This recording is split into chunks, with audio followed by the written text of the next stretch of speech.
जी बच्चों, पंजाबी विरसा जमात 9वीं पंजाबी की पठ पुस्तक भाग दूजा जिहड़ा कि आपां पहलां कहानियां वाला कीता उहदे विचों दंत कथा पूर्ण भगत पहला यानी कि भाग दूजे का पूर्ण भगत कहानी पढ़ांगे।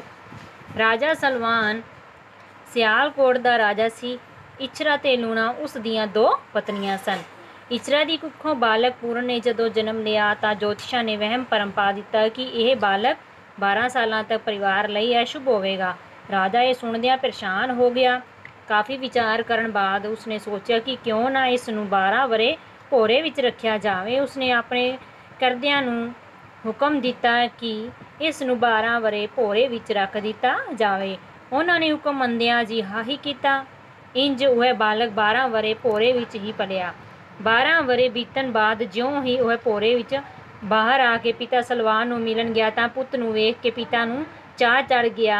उसने पूਰਨ नूं कहा, जा बच्चा पहला अपनियां मावां नूं मिल के आ। पहला राणी लूणा कोल जावीं, फिर राणी इचरा कोल। दोनों दा प्यार आशीर्वाद लै खुश रह। अपने पिता की आग्या का पालन करते हुए ज्यों ही पूਰਨ मां लूणा कोल पहुंचिया, वह जवान सुंदर पूਰਨ नूं देख के उस उपर मोहित हो गई ते वह उसनूं पुੱਤ की बजाय प्रेमी समझन लगी। पूਰਨ ਨੂੰ ਇਹ देख के निराशा हुई। वह निराश होकर लूणा के महल विचों भज आया। लूणा ने इस दा बुरा मनाया ते बदला लैण बारे सोचन लगी। ज्यों ही पूਰਨ ਲਈ कपड़े पाड़ लए, उच्ची उच्ची रोन लगी। सलवान ने पूछा, की होया लूणा, तू रो क्यों रही है?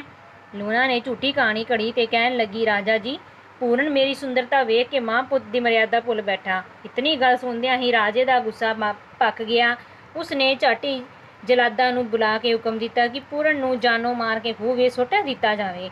पूਰਨ विचारा निर्दोष सी। जलाद ये जानते सी ਉਹ ਇਹਨਾਂ ਨੇ पूਰਨ ਨੂੰ ਜਾਨੋਂ ਮਾਰਨ ਦੀ ਬਜਾਏ ਉਸਦੇ ਹੱਥ ਪੈਰ ਵੱਢ ਕੇ ਉਹਨਾਂ ਖੂਹ ਵਿੱਚ ਸੁੱਟ ਦਿੱਤਾ। ਖੂਹ ਨਾਲ ਲਿਬੜੇ ਕੱਪੜੇ ਰਾਜੇ ਨੂੰ ਦਿਖਾ ਦਿੱਤੇ ਤਾਂ ਜੋ ਰਾਜੇ ਨੂੰ ਸੰਤੁਸ਼ਟੀ ਹੋ ਸਕੇ। ਜਾਂ ਕੋ ਰਾਖੇ ਸਾਈਆਂ ਮਾਰ ਸਕੇ ਨਾ ਕੋਈ ਕਹਾਵਤ ਵਾਂਗ ਕੁਦਰਤੀ ਉੱਥੋਂ ਜੋਗੀਆਂ ਦੀ ਟੋਲੀ ਖੂਹ ਕੋਲੋਂ ਲੰਘੀ। ਉਹਨਾਂ ਨੇ ਖੂਹ ਵਿੱਚੋਂ ਕਿਸੇ ਦੇ ਚੀਕਣ ਦੀ ਆਵਾਜ਼ ਸੁਣੀ।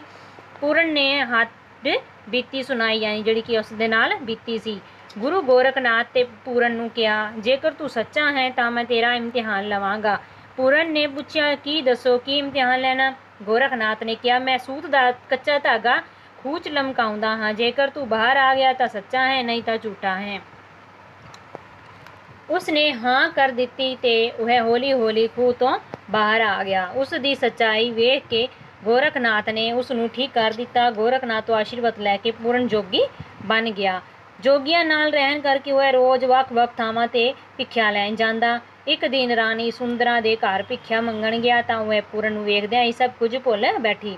ਉਸਨੇ ਮੋਤੀਆਂ ਦਾ ਥਾਲ पूਰਨ ਦੀ ਝੋਲੀ 'ਚ ਪਾ ਦਿੱਤਾ। ਗੋਰਖਨਾਥ ਨੇ पूਰਨ ਦੀ ਭਿੱਖਿਆ ਦੇਖ ਕੇ ਕਿਹਾ, ਸਾਨੂੰ ਹੀਰੇ ਮੋਤੀ ਨਹੀਂ ਭੋਜਨ ਚਾਹੀਦਾ ਹੈ। पूਰਨ ਹੀਰੇ ਮੋਤੀ ਵਾਪਸ ਕਰਨ ਰਾਣੀ ਸੁੰਦਰਾਂ ਕੋਲ ਚਲਾ ਗਿਆ ਤੇ ਰਾਣੀ ਸੁੰਦਰਾਂ ਕੋਲ ਜਾ ਕੇ ਭੋਜਨ ਦੀ ਮੰਗ ਕੀਤੀ।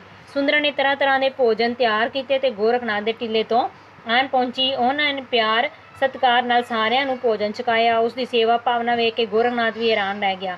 ਉਸਨੇ ਸੁੰਦਰਾਂ ਨੂੰ ਕਿਹਾ, ਕੋਈ ਵਰਦਾਨ ਮੰਗ। ਸੁੰਦਰਾਂ ਨੇ ਕਿਹਾ, ਤੁਹਾਡੀ ਕਿਰਪਾ ਹੋਵੇਗੀ ਮੈਨੂੰ पूਰਨ ਦੇ ਦਿਓ। ਗੋਰਖਨਾਥ ਨੇ ਖੁਸ਼ ਹੋ ਕੇ ਵਰਦਾਨ ਸਵੀਕਾਰ ਕਰ ਲਿਆ ਤੇ पूਰਨ ਤੇ ਸੁੰਦਰਾਂ ਨੂੰ ਗ੍ਰਸਤੀ ਜੀਵਨ ਬਤੀਤ ਕਰਨ ਲਈ ਆਸ਼ੀਰਵਾਦ ਦਿੱਤਾ। पूਰਨ ਨੂੰ ਇਹ ਸਾਰਾ ਕੁਝ ਅਜੀਬ ਜਿਹਾ ਲੱਗਿਆ। ਸੁੰਦਰਾਂ ਨੇ पूਰਨ ਨੂੰ ਨਾ ਖੁਸ਼ ਵੇਖ ਕੇ ਮਾਯੂਸੀ ਮਹਿਸੂਸ ਕੀਤੀ ਤੇ पूਰਨ ਵਾਪਸ ਗੋਰਖਨਾਥ ਕੋਲ ਆ ਗਿਆ। ਕਿੰਨੇ ਸਮੇਂ ਬਾਅਦ ਉਹ ਸਿਆਲਕੋਟ ਆਇਆ। ਹੁਣ ਸਾਰੇ ਉਸ ਨੂੰ ਭਗਤ पूਰਨ ਕਹਿਣ ਲੱਗ ਪਏ ਸਨ। ਇਹ ਵਿਸ਼ਵਾਸ ਕੀਤਾ ਜਾਂਦਾ ਹੈ ਕਿ ਉਹ ਬਾਗ ਜਿੱਥੇ पूਰਨ ਠਹਿਰਿਆ ਸੀ ਉਹ ਹਰਾ ਹੋ ਗਿਆ ਸੀ। ਉਹਦੀ ਮਾਂ ਇਚਰਾ ਦਾ ਰੋ ਰੋ ਕੇ ਬੁਰਾ ਹਾਲ ਹੋ ਗਿਆ ਸੀ। ਉਹ ਇੰਨੀ ਹੋ ਗਈ ਸੀ ਜਦੋਂ ਉਸ ਨੂੰ ਪਤਾ ਲੱਗਾ ਕਿ ਭਗਤ पूਰਨ ਸਿਆਲਕੋਟ ਆਇਆ ਹੈ ਤਾਂ ਉਹ ਉਸ ਦਰਸ਼ਨਾਂ ਲਈ ਆਈ। ਜਿਉਂ ਹੀ पूਰਨ ਦੀ ਆਵਾਜ਼ ਸੁਣੀ ਉਸਨੇ ਝੱਟ ਪਛਾਣ ਲਿਆ ਤੇ ਉਸ ਦੀਆਂ ਅੱਖਾਂ ਦੀ ਰੋਸ਼ਨੀ ਦੁਬਾਰਾ ਆ ਗਈ। ਇਸੇ ਤਰ੍ਹਾਂ ਲੂਣਾ ਦੇ ਘਰ ਵੀ ਕੋਈ ਔਲਾਦ ਨਹੀਂ ਸੀ। ਉਹ ਵੀ ਰੋਂਦੀ ਰੋਂਦੀ पूਰਨ ਕੋਲ ਆ ਪਹੁੰਚੀ। पूਰਨ ਭਗਤ ਨੇ ਕਿਹਾ, ਤੇਰੇ ਕੋਲ ਤਾਂ ਪਹਿਲਾਂ ਹੀ ਪੁੱਤਰ ਹੈ, ਹੁਣ ਤੂੰ ਕੀ ਲੈਣ ਆਈ ਹੈ? ਪਹਿਲਾਂ ਤਾਂ ਲੂਣਾ ਨੇ ਝੂਠ ਬੋਲਿਆ, ਫਿਰ ਹੌਲੀ ਹੌਲੀ ਮੰਨ ਗਈ ਤੇ ਆਪਣੇ ਕੀਤੇ ਗੁਨਾਹ ਦਾ ਪਛਤਾਵਾ ਮੰਨਿਆ। ਤਦ ਫਿਰ पूਰਨ ਨੇ ਆਸ਼ੀਰਵਾਦ ਦਿੱਤਾ ਕਿ ਉਸ ਦੇ ਘਰ ਪੁੱਤਰ ਵੀ ਹੋਵੇਗਾ। ਉਹ ਵੱਡਾ ਹੋ ਕੇ ਸੂਰਬੀਰ ਬਣੇਗਾ। ਕੁਝ ਚਿਰ ਪਿੱਛੋਂ ਲੂਣਾ ਦੇ ਘਰ ਇੱਕ ਪੁੱਤ ਨੇ ਜਨਮ ਲਿਆ ਜੋ ਰਾਜਾ ਰਸਾਲੂ ਦੇ ਨਾਂ ਨਾਲ ਪ੍ਰਸਿੱਧ ਹੋਇਆ। ਸਲਵਾਨ ਨੂੰ ਜਦੋਂ पूਰਨ ਭਗਤ ਨੇ ਸਾਰੀ ਹੜਬੀਤੀ ਸੁਣਾਈ ਤਾਂ ਸਲਵਾਨ ਨੇ पूਰਨ ਭਗਤ ਨੂੰ ਕਿਹਾ ਕਿ ਉਹ ਸਾਰਾ ਰਾਜ ਭਾਗ ਸੰਭਾਲੇ। पूਰਨ ਤੇ ਨਿਮਰਤਾ ਨਾਲ ਕਿਹਾ, ਮੈਨੂੰ ਮਾਇਆ ਨਾਲ ਮੋਹ ਨਹੀਂ। ਕੁਝ ਦਿਨ ਮਾਂ ਪਿਓ ਕੋਲ ਗੁਜ਼ਾਰਨ ਤੋਂ ਬਾਅਦ ਉਹ ਅੱਗੇ ਚਲਾ ਗਿਆ। ਕਹਿਣ ਲੱਗਿਆ, जोगी चलदे भले नगर वसदे।